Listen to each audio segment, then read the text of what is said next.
Great having you. And we want to actually discuss this very sad topic of the Gaza genocide and the thing that happened recently, that we've had the Sumud Flotilla trying to go and reach Gaza, but then they were kidnapped on the high sea right outside of Greece. And all of these, I think it was about 170 activists, but you will give me the details now.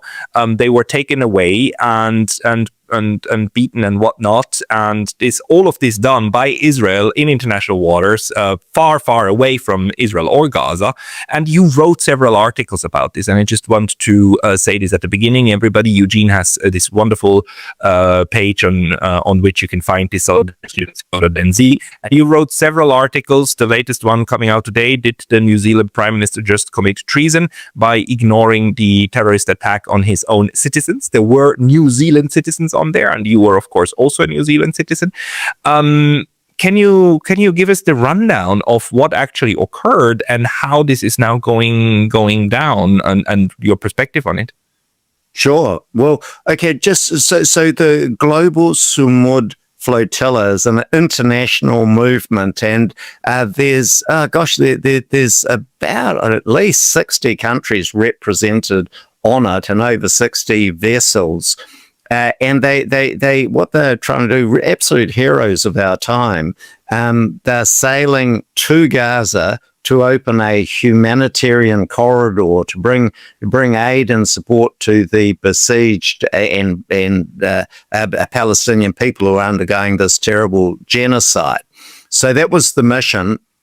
And they were heading towards Gaza. They knew that the Israelis at some point would intercept them, but they were really shocked when 1,000 kilometers out in international waters, and I'd encourage people to look at things like the United Nations Convention on the Law of the Sea, etc. It was an absolute act of piracy. You had this major assault on this peace flotilla. So you had about 4 warships, a prison ship, planes, drones, and all these Israeli stormtroopers who raided the ships on the night of the 29th of April, and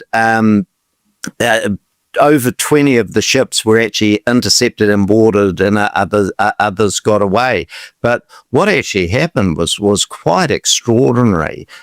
Where they stormed aboard, they took the activists off the ships, put them on a prison ship, and for that one, and then shockingly, what they did was they sabotaged the ships. So the police flotilla ships that they got a hold of, so they slashed sails, they cut fuel lines, they smashed up all the navigation equipment and the comms equipment, stole a whole bunch of stuff, as the Israelis always do.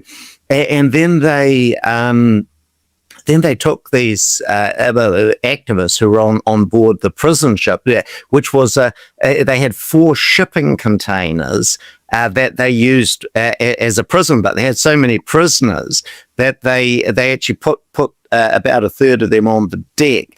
And then over the next 3 days, dozens of them had the hell beaten out of them. And if you look at the images on my site, so some of these beatings were really very very savage. That guy there, Jay O'Connor, so he's a New Zealander.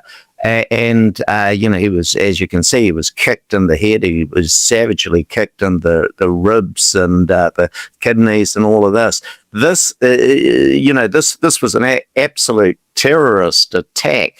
And what I thought was interesting was that our Prime Minister, that's that bald chap on the right there, Christopher Luxon, actually did nothing about it. It was quite extraordinary. You have the most serious state terrorist attack on New Zealand citizens since the 1985 French bombing of the Rainbow Warrior in Auckland Harbour. And our Prime Minister does absolutely nothing. Our government, these New Zealand citizens, when they were dumped onto Crete after the Israelis had finished with them, the New Zealand government told them they had to fend for themselves. All the government did was they put out a press release saying the safety of New Zealand is of paramount importance. But having spoken to the Sumud activists themselves, the government did nothing. These people arrived. Some of them had barely any clothes because they've been ripped out of their beds at night.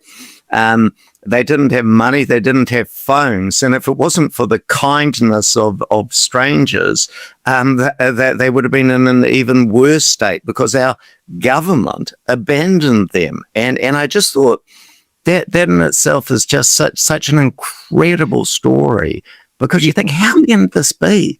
It is. Eugene, I'm also so glad that you're covering this so closely, because it shows how the genocide actually works. We are led to believe that the genocide is the work of Israel and maybe, of Mr. Netanyahu, 2-3 really bad and evil men, right? And if it wasn't for them, then we would have a paradise on earth. No, the genocide is a deliberate civilizational project of what we call the collective West or the political West, and it works by all of our governments being in cahoots with the people who pull the trigger. But you give them a trigger, you give them the weapons, you get them everything, you give them the political support, and when somebody tries to do something about it, you collectively make sure it never happens. And the Sumud Flotilla is, of course, a citizen initiative, a non-violent citizen initiative. And we now see how all the way to New Zealand, the New Zealand government is giving its thumbs up to this being dismantled by silence on the one hand, and I just cannot imagine that a foreign service of a Western country would not by default intervene. They would try to give consular help, because that's the whole point. Like the consulate, the New Zealand consulate, and diplomatic, the embassy in Athens, in where this happens, should of course be highly alarmed and try to immediately start doing something. If they don't, I can only imagine that there was the word was out not to do that, because that would be my job. You're absolutely right, because the Sumud Flotilla, when they were intercepted, were just outside Greek territorial waters, so they're in international waters. They put out an SOS to the Greek Navy, who ignored them. So it was very clear that the Greeks, who have this terrible government, were coordinating with the Israelis. And in fact, when the Israelis transferred the Sumud people to Greek ships to bring them to Crete, the Greek Navy treated them like criminals. There were guns trained on them. They were put on buses and weren't allowed to get off the buses. There were people who needed to be urgently taken to hospital because of the terrible beatings they had received. And it all happened incredibly slowly. And if it wasn't for the help of activists, Greek activists on the island of Crete, it would have been far worse. So yes, you're entirely right, Pascal, that genocide is a collective effort of Western countries, and to my enormous shame, my country is one of them. How is this now developing, actually? I mean, these the last two, I think, that were actually then kidnapped to Israel, right? They were brought illegally to Israel, where they then were put on some form of show trial, and the majority of people were put on a march of shame in Greece, where Israel somehow managed to tell the Greek authorities to put shame on them and whatnot, and to mistreat them as you just described. But then two of them, the two leaders, they were kidnapped to Israel itself. Where do we stand right now? Where the individuals who took part in the Sumud Flotilla, how are they doing? Right. Well, fortunately, the two who were kidnapped and taken to Israel have now been released. So that's one good piece of news. Hey, and I must say, in contrast to the woeful, shameful treatment our people received at the hands of the New Zealand government, at least the Turkish government put on an aircraft, had food, clothing, medical assistance, counseling support for these people who had been tortured and subjected to horrible things. Like, I'll give you an example of what the Israelis did. They did things like, for the people on the deck, and the nights were cold, they flooded the decks with salt water so that the people couldn't sleep at night. And they were inside these containers, shipping containers. They were letting off these flash bangs, and they were getting people to line up and putting them in stress positions. And then they'd grab someone and beat the hell out of them. This is the Israeli army, this disgusting Israeli occupation force. And these, our leaders tell us, are our friends and allies. Obviously not. And what we are seeing here is also how Western governments are now using the forces that had been unleashed already on migrants, right?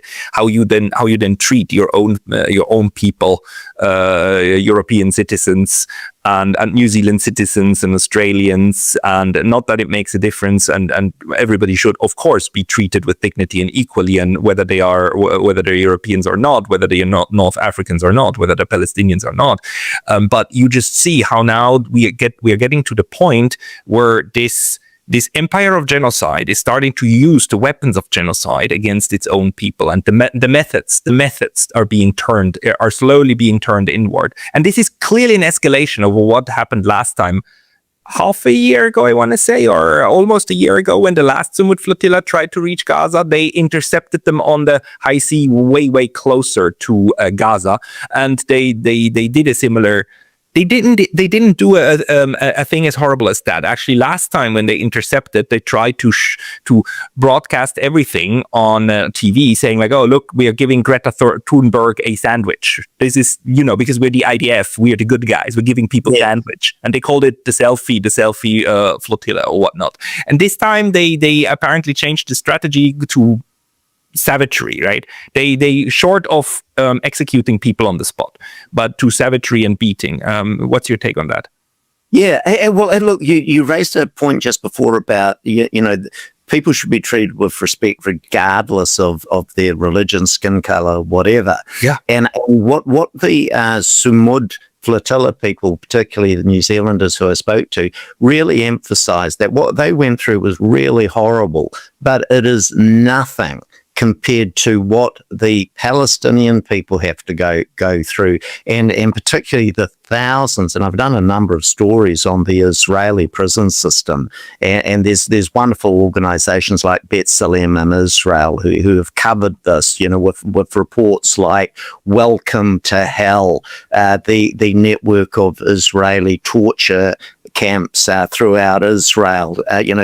So the Sumud people are fully aware that what they went through is small compared to the suffering of the prisoners, and you may as well call them hostages, inside the Israeli prison system.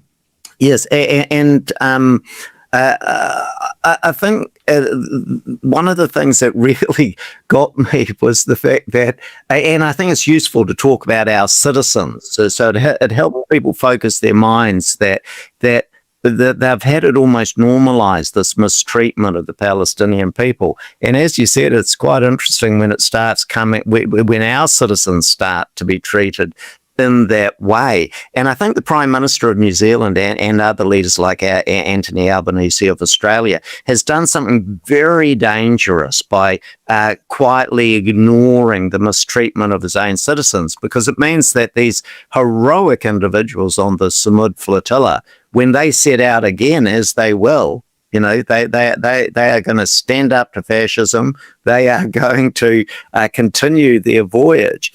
And the actions of the Australian Prime Minister, the New Zealand Prime Minister, and these other countries that stood silent while their citizens were abused, that puts these people in further danger, perhaps greater danger, because the Israelis will have got the message that they can act with impunity.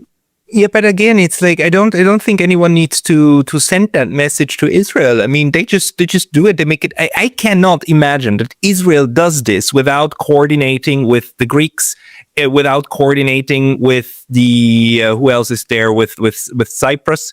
There must be information that these ships go there and then do this. And again, they offloaded these people to Greece, right? There is information within the EU, and the EU has its common the patrols, right, against immigrants, right, from North Africa, and they patrol the sea. This was done with the knowledge and with the coordination of these coast guards, of the EU kind of Schengen room coast guard. I don't know actually what the name of that institution is, but otherwise you cannot just have like a 3 or 4 military boats and a prison ship just float in there. I mean, just for 1 second, if Iran tried to just have like 4 military boats go into the Mediterranean, I mean, what would happen? Of course, they know about this. Of course, NATO and the people who control this maritime space had to be informed about it. So, what we now know for sure, 100%, is that the assault on the Sumud Flotilla is a checkbox, is an okay with the Europeans. They said like, go for it, take them out. It's really, really horrible, because again, it's just like, take out our own citizens. Go get them. And by the way, when they're back, we will make sure that they suffer a little bit longer, because little kids need to learn. Naughty little kids need to learn who's boss. Boss sits in Tel Aviv, right? I think these leaders are doing something extremely dangerous, because what they're doing is they're kind of suggesting there's 2 tiers of citizens. Yep. There's one level who are the docile, content, non-politically engaged citizens, or there's those who support the government over Israel and the attack on Iran and all these things. And then if you're a citizen who has a different view, who's a vociferous critic, you suddenly lose your rights of citizenship, because to be a citizen of a state is the duty of a leader of a state, first and foremost, is to protect the citizens. And they most certainly need, and under international law and long convention, they must be protected from being molested by foreign states. That's the first duty. Hey, I just I thought of you today, Pascal, because I quoted, now I'm going to mangle his name, Emmerich Vattel, The Law of Nations. Have you come across that? Emmerich Vattel, yeah, one of the most famous Swiss philosophers. The Law of Nations. Hey, now I'll just give you a short quote from him, because I came across it the other day and I thought it was highly appropriate. So, quote, whoever uses a citizen ill indirectly offends the state, which is bound to protect the citizen, and the sovereign should avenge his wrongs, punish the aggressor, and if possible oblige him to make full reparations, since otherwise the citizen would not obtain the great end of the civil association, which is safety. That's brilliant. That's 1758. Yeah. It's a social contract idea. I mean, by being a citizen of a state and by adhering to its laws and paying its taxes, you then get the right to be protected by the state from other people within your state, but also outside the state. So the social contract here was broken by our governments that did not defend our compatriots, because that's what they're there for. That's their job. And if they don't do that, well, you set yourself up actually for quite something in the future. That is a very good point, because I think that's right. You break a bond between the citizen and the state, and that's not a very good idea in the long term. It's not a very good long-term strategy, I would have said. I mean, even people like Ronald Reagan, for God's sake, it was very clear that the first duty of the leader is to protect the citizens. And how on earth people like, well, I think Luxon's problem is he's a joker who's he was the chief executive of an airline company, and he keeps on referring to himself as a chief executive or a CEO. I think the joker doesn't know much about politics, and he certainly doesn't know much about what you were just talking about, which is political philosophy and people like Thomas Hobbes and all of that. You're talking about your PM, the little bold chap who's like not bold at all, who's like quite a coward by not protecting his people, you mean? Yeah, and look, hey, I want to do a little comparison, which I did in the article. I think it's really important. So if you compare that shameful display by the Prime Minister of New Zealand, and also might I say, our mainstream media, all the major outlets, they covered it sort of very briefly, very quickly. But, like New Zealand's a fairly quiet place. The big story might be some pop singer broke her ankle, or Mrs. McGillicuddy's cat got killed, or something like that. So actually having warships surround your citizens and beating the hell out of them and taking hostages, it's really a big story, and yet they treated it as a minor story, which they quickly moved on from. So I think that tells you about who owns our media today in New Zealand and other countries. Now, let's do a comparison.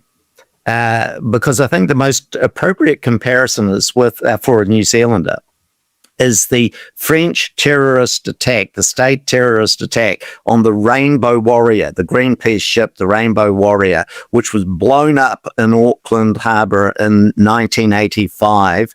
And one of the members, Fernando Carrera, was killed. He was on board. Others, including a good friend of mine, were out for dinner that night, having just come down. They had just come down from Rongelap. They had evacuated the victims of U.S. atomic testing off Rongelap, and they were then going to head up into French Polynesia to protest the French nuclear testing up there, but the ship was blown up. Now, you compare it. When that event happened, the entire political class of New Zealand, the entire media, the entire population flew into a frenzy and stayed in a frenzy for months. We tracked collectively, our police, our Secret Service, etc., under instruction of our Prime Minister, David Lange, they pursued these terrorists, and they discovered, because initially they didn't know who did it, and then they found out that it was state terrorism. It was the French government. It was the Direction Générale de Sécurité Extérieure, the CIA of France, who were behind this. And eventually, it took a long time to find this out. It actually was signed off by none other than the president of France, François Mitterrand. Wow. But that took a long time to get to that one. But I mean, gosh, what a contrast! We ran the French to ground on that one. We forced high officials, including the Minister of Defence and the head of the DGSE, this CIA, French CIA. They were forced to step down. We captured two of these spies, Alain Maffat and Dominique Prieur. They went to jail in New Zealand, and then under the terms of an agreement sorted out between the New Zealand government and the French government, the French had to pay for a new ship for Greenpeace. The two spies got 10 years imprisonment sentences, 10 years imprisonment, and those officials had to step down. So that was the action of a prime minister and government, and the whole society, media, everyone was right behind it. It was a cause célèbre. Now you contrast that to Christopher Luxon, who sort of scratches his chrome dome and looks the other way and pretends there's nothing to see here, folks. And the New Zealand media today, the shameful, empty-headed New Zealand media that wants to tell us about cat stories and things like that, but won't actually seriously address the fact that the New Zealanders had suffered the most significant terrorist attack since the Rainbow Warrior bombing. And my God, what has happened to my country? So the comparison is very, very important because it tells us where the journey went for New Zealand, right? From actually having an independent foreign policy and having sovereignty, and actually understanding that when somebody attacks your activists, they attack yourself, they attack the state, and that's what needs to stop. And you need to actually ask for compensation and whatnot, not ask but demand. And now in 2026 we're at a completely different place, aren't we? We are at the point where Israel can just implement its foreign policy priorities on all and any citizens in the world, wherever they are on the high sea. The next thing that's going to start is going to be like Israelis attacking activists abroad. They're going to go and start going after these people on land, because by now they can do it offshore of any other nation, right? So why not just have Israeli agents go into the houses of people somewhere in Germany, New Zealand, in Australia, and just beat the hell out of them, or kidnap them, or kill them there? I mean, that's the natural next step of the progression. And apparently our governments are fine with that. They're okay with that. No. The Israelis, they're special. If their forces go somewhere, if they abduct somebody, it must be legal. The United States, if they abduct the president of another country, it must be fine, according to our media. Must be a drug dealer, right? So we are completely in a vacuum at the moment that, to my knowledge, is uncomparable with any time of the last 200 years when it comes to how the Europeans thought of their sovereignty.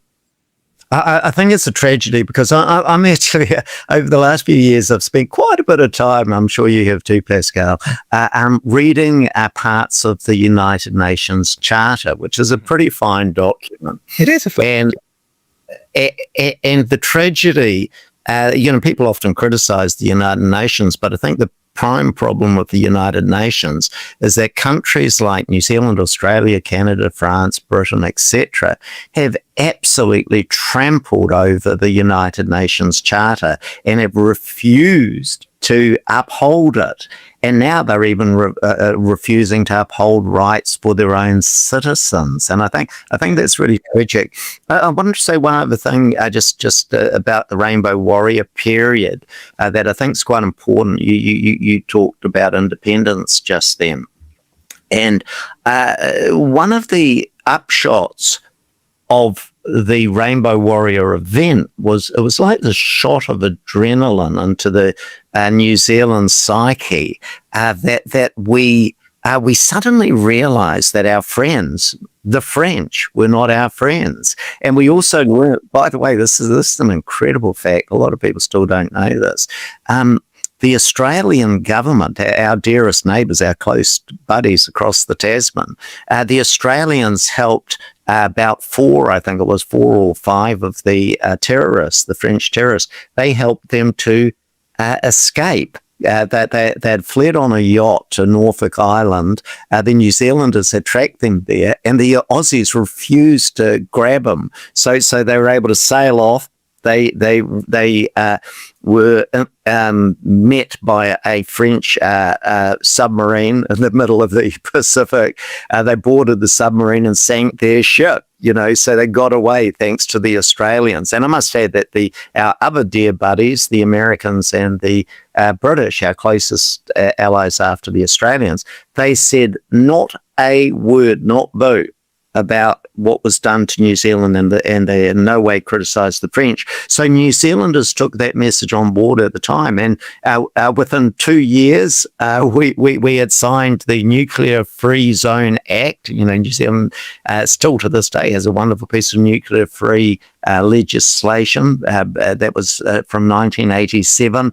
And then the cherry on the top was the Americans and the Australians booted us out of the military alliance, ANZUS, Australia, New Zealand, US military alliance, and we just said, well, I was going to say a word I shouldn't have said, but we were quite happy, many of us, to see the back end of that, and it really helped New Zealanders think about developing a more neutral position, a more independent position, a foreign policy that was based on humanitarian ideals and not militaristic alliances. And unfortunately, 41 years later, we find ourselves having drifted back into these very unhealthy arrangements. But I do know there is a movement. There is a real movement in New Zealand that is contesting all of this and is pushing to get us back into a defense policy setting that is independent, that is friends of all, enemies of none, and ensure we have a foreign policy that is more genuinely independent. I would hope that actually a good number of the New Zealand and Australian and European citizenry actually finally gets the point that this is not in their interest, that if somebody is able to do this to you on the high sea, I mean, just imagine for a second if this had been Somali pirates who boarded them and then beat the hell out of people. If it was Somali pirates, this would be all over the news. Like everybody would be up in arms, and we would probably be at war with Somalia by now if it was Somali pirates, right? Because the outrage would be tremendous. But the fact that it is white Israelis, settler colonial European people who do this to others, then it's fine. And a government that doesn't protect you from this and that doesn't talk about this, and none of the Europeans did. I don't know if the Spanish government did something. I think the Spanish were magnificent. No, Pedro said Pedro is like right now he's doing so much actually, Mr. Sanchez, that it's great to see. But apart from them, nobody speaks about it. It's insane. And if your government doesn't protect you from this, then you don't really have a government, actually. Yeah, I'd encourage people to look up Pedro Sanchez. Spain will always protect its citizens. So he gave a fantastic speech about the Sumud Flotilla and that Spain was not gonna accept this, and it was such an incredible contrast to the snivelling cowardice of my own prime minister. So do you think it's going to be a wake-up call? I mean, of course, yes, the media is now trying to bury this and to say, like, oh, it's a non-event, some weird kind of hippies that were trying to breach Israeli law and support terrorism. Does that work now in the population in New Zealand? I think it does to a degree, but there are some positive signs. The Ipsos, who are a big international polling agency, they did a global survey of attitudes towards the US-Israeli attack on Iran. And New Zealand came out as one of the countries who was most opposed to any military interventions against Iran. And that was very pleasing. I think partly that might have been calculation by New Zealanders, because we live at the end, we're at the very bottom of the South Pacific, we're at the end of, figuratively speaking, the longest oil pipeline in the world. So we're terribly vulnerable to energy shocks. And I think the fact that more and more ordinary people, who are normally detached, who don't pay much attention to things like genocides and things that happen far away, unfortunately, a great many people are like that. But the oil shock has one benefit, that it's slowly making geopolitics a kitchen table issue.